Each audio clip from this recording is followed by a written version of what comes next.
코인버스에서 알려드리는 코인 투자 얘기 홍반장입니다. 지금도 기억하고 있나요? 오늘은 추석을 앞두고 잊혀져가는 민속놀이 강강술래의 놀라운 유래와 우리에게 잊혀져가던 코인이지요. 눈물의 테라 클래식이 최근 대반전을 보이고 있는데요. 어떤 대반전을 보여주는지 지금부터 시작하겠습니다.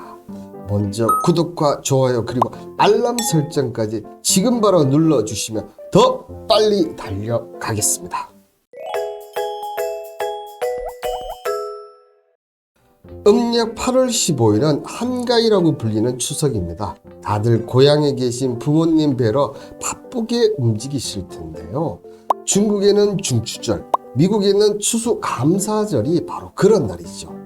이 날은 한 해 동안 지은 핵곡식과 핵과일로 정성껏 차례를 지내며 무사히 농사를 지을 수 있게 해준 조상님들께 감사 인사를 드리죠. 그리고 이웃들과 함께 음식을 나누어 먹으며 놀이를 즐기는데 강강술래를 기억하시나요? 하늘에는 별이 총총 강강수월래, 꽃밭에는 꽃이 총총 강강수월래. 추석 환한 달밤에 여자들이 손을 잡고 둥글게 서서 빙글빙글 돌면서 노래를 부르는 강강술래. 저도 정말 어렸을 때 빼고는 잊혀지고 있는 놀이인데요. 강강술래 유래를 아십니까? 최근 개봉해 700만 관객을 동원한 한산 이순신 장군의 위대함을 다시 한번 보게 되어서 저도 무척 자랑스럽고 재밌게 봤는데요. 강강술래는 우리나라 남쪽 바닷가 지역에서 전해 내려오는 민속놀이로 바로 이때 처음 시작되었다고 합니다. 바다를 지키던 이순신 장군이 외적이 쳐들어오는 것을 감시하려고 곳곳에 불을 피워놓고 춤을 추게 하면서부터 시작되었고, 우리 군사가 많이 보이게 하려고 여자들에게 남자 옷을 입혀 빙빙 돌게 했다는 데서 비롯되었다고 합니다. 이런 뜻깊은 놀이가 잊혀지고 있다는 사실은 무척 아쉬운데요. 코인에서 잊혀가고 있는 코인이 있죠. 과연 무슨 코인이길래 홍반장이 이렇게 얘기를 할까 하실 텐데요. 바로 테라 클래식입니다. 코인을 하시거나 관심 있으신 분들은 테라를 다들 아실 겁니다. 그럼 홍반장이 왜 테라를 얘기할까요? 투자를 하시다 보면 성공도 할 수 있지만 실패도 분명 맛볼 수 있습니다. 그런데 실패를 했다고 거기서 아무 배움 없이 그냥 지나친다면 앞으로 당신은 절대로 부자가 되실 수 없을 겁니다. 오늘은 테라를 통해서 투자를 할 때 꼭 조심해야 할 것들과 테라 클래식의 최고 놀라운 움직임에 대해서 얘기를 드리도록 하겠습니다.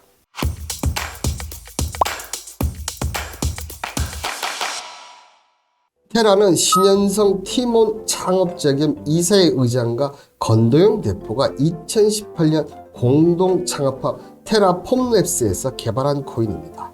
이 테라가 이더리움에 이어 디파이 예치급 2위에 올랐는데요. 이 얘기를 먼저 드려야 어떤 문제점이 있었는지, 그렇게 해야 이유를 알고 원인을 찾아서 다시는 이런 코인들을 앞으로 투자를 하지 않으실 겁니다.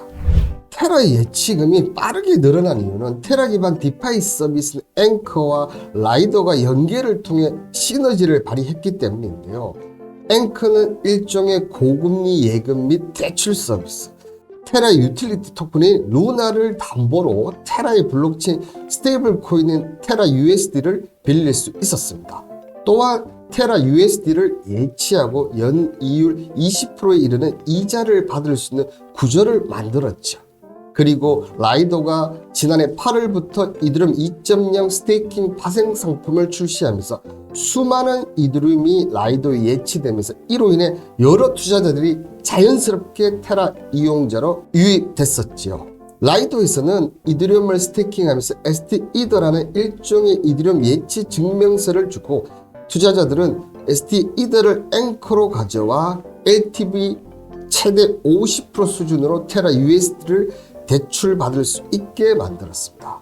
투자자 입장에서는 라이더의 이더리움을 예치하면서 이더리움 2.0 버전 업그레이드 시 발생하는 이자도 받을 수 있고 이드림을 담보로 대출받은 테라 USD를 운용해 이득을 볼 수도 있으니 폭발적인 성장을 하게 되었던 것이죠. 이렇게 성장했던 테라가 디펙이 달러와 1:1 가격이 달라지는 현상이 오면서 급락을 맞이하게 되었습니다. 그럼 여기서 이 구조의 문제점을 살펴보면 첫 번째, 디파이 시장에서 10% 이상의 고금리가 대부분입니다. 테라의 경우는 20%까지 스테이킹을 했는데요. 이게 금액이 적으면 상관이 없는데 금액이 일정 수준 이상이 되면 회사가 감당이 안 되는 수준까지 올라오면 어떻게 되겠습니까? 이자가 대출 이자보다 크니 적자가 날 수밖에 없게 되면서 이것을 맞추기 위해서는 다단계 방식으로 바뀌는 수밖에 없게 되었죠. 두 번째, 포지션 노출입니다. 시총 순위권이었던 테라 코인이 초반 디패깅이 되었을 때 도건은 테라 생태계의 준비금을 위해 17억 달러의 비트코인을 축적했다고 자신있게 언급했습니다. 근데 이게 문제가 된 것이죠. 테라는 알고리즘 기반 스테이블 코인입니다. 서로 돌고 돌면서 USD를 1달러에 맞추어지는 구조인데요. 이게 무너지면서 공매도 세력의 타겟이 된 것이죠. 2조가 엄청난 큰 자금인 건 맞지만 공매도 세력 입장에서 보면 1%도 안 되는 자금입니다. 세력들 입장에서 보면 2조만 막으면 20조 이상의 수익이 가능한데 과연 이걸 놓칠 일이 있을까요? 세 번째, 안전한 투자 상품은 없다. 테라는 스테이블 코인으로 코인 종류에서 보면 가장 안전한 편에 속합니다. 그리고 한때 시총이 5조 원 이상이 넘어가고 준 메이저 코인을 인정받다 보니 테라는 망하지 않겠다는 막연한 기대감이 발생하면서 상장 폐지 직전까지 거래가 활발하게 이루어졌었죠.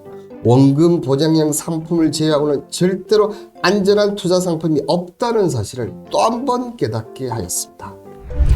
이런 문제점을 안고 테라는 결국 상장 폐지 결정이 되면서 테라의 건도영 대표는 암호화폐의 도박꾼이라는 소리를 듣게 되고 테라는 희대의 사기 코인이 되었죠. 그러나 그런 소리는 테라를 보유한 사람들에게 전혀 도움이 되지를 않지요. 없어지는 것보다 살아만 있으면 희망이라도 가질 수 있으니까요.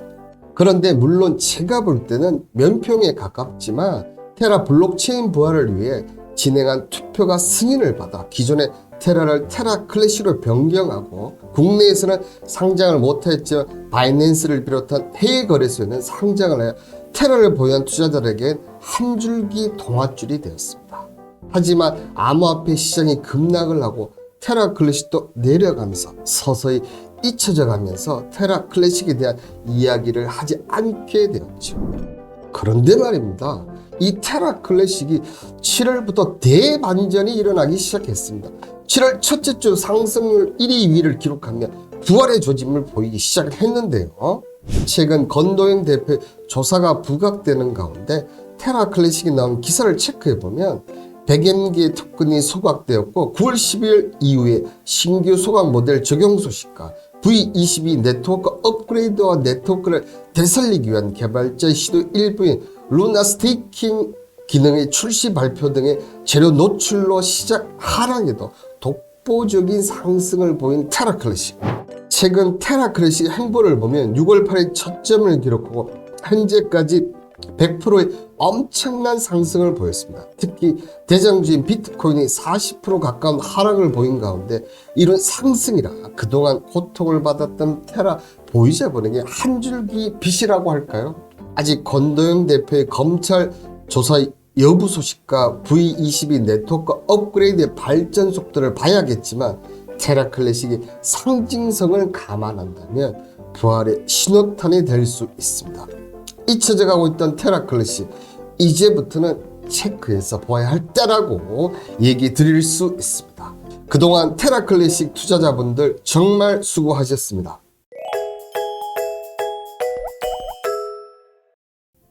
오늘은 잊혀가고 있던 테라 클래식 편 어떠셨나요?